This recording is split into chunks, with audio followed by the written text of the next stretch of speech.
started the sweet Michigan trip for cartridge hunting with Crum and Rob this weekend.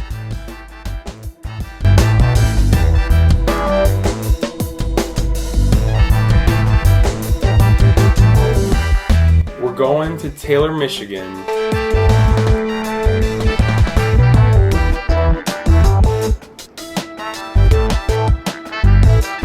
So the first stop on our trip is a place called Value World. It's basically just shit everywhere.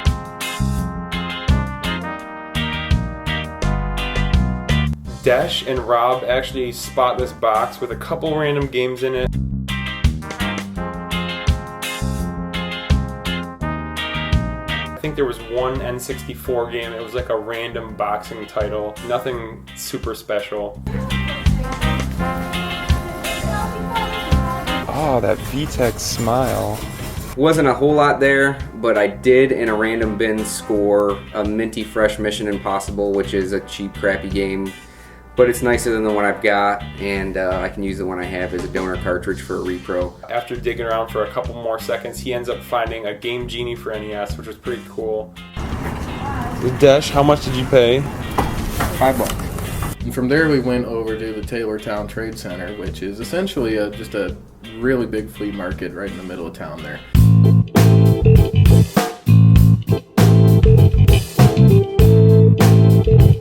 Once you walk in this place, it is just like vast. Plenty of vendors had games there.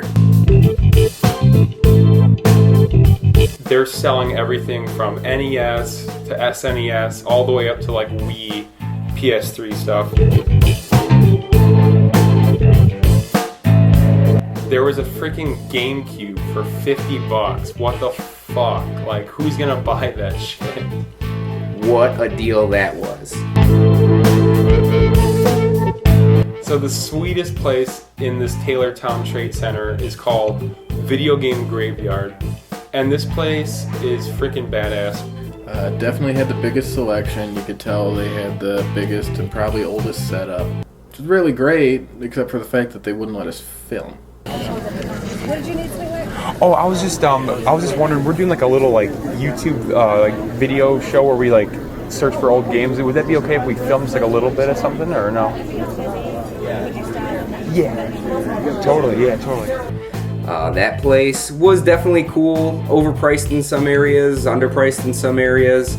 I did score a couple things there. I got a Danny Sullivan Indy Heat, which is a game I've been looking for forever. I loved playing the arcade when I was a kid. I definitely overpaid for a mint Metal Gear, but I haven't been able to find one that didn't have a ripped label or have a cartridge that looked like somebody wiped their ass with it. So I decided to pop on that, and I also popped on a Mega Man 3 and talked her down $5 for the bundle, so it wasn't bad. So while Desh and Rob are busy digging through all this stuff in Video Game Graveyard, I run off on my own and find this dealer that we actually saw earlier in the day, but I didn't even get a chance to like look at what he had because I had the camera and everything. I spot Rocky and Bullwinkle and Friends for NES, and he's got $10 on it, but before I can even like start, I didn't even ask him to like come down. He said, oh, if you buy a couple games, I'll give you like a deal on like a package deal. I was like,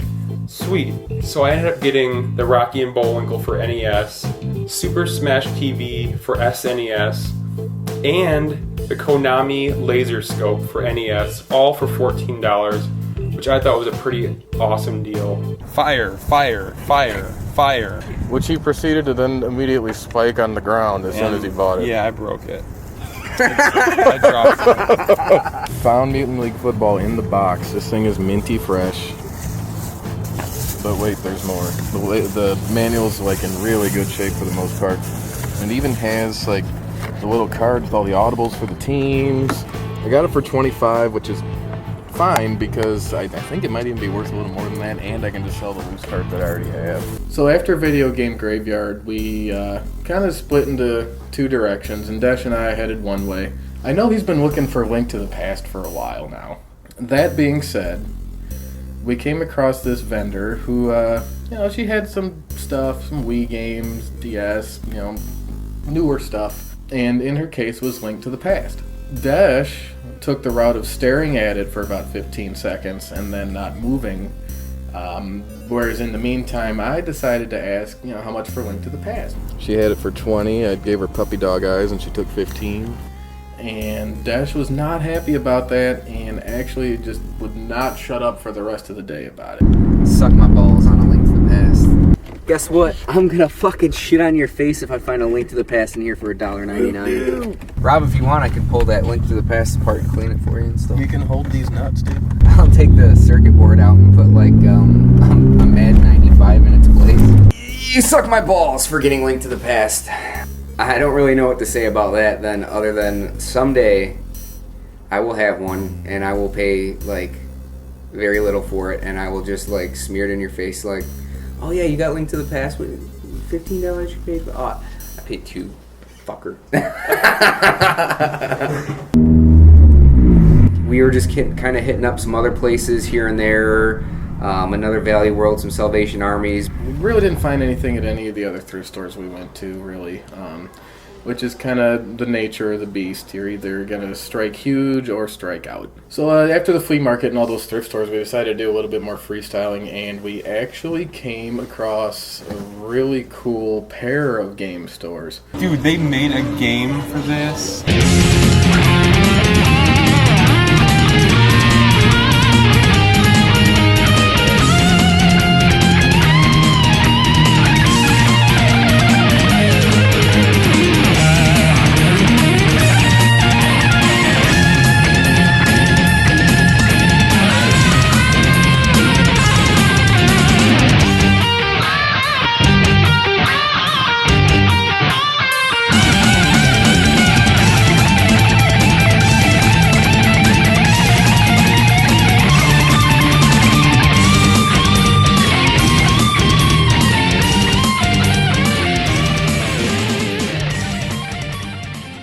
Fire, fire, fire!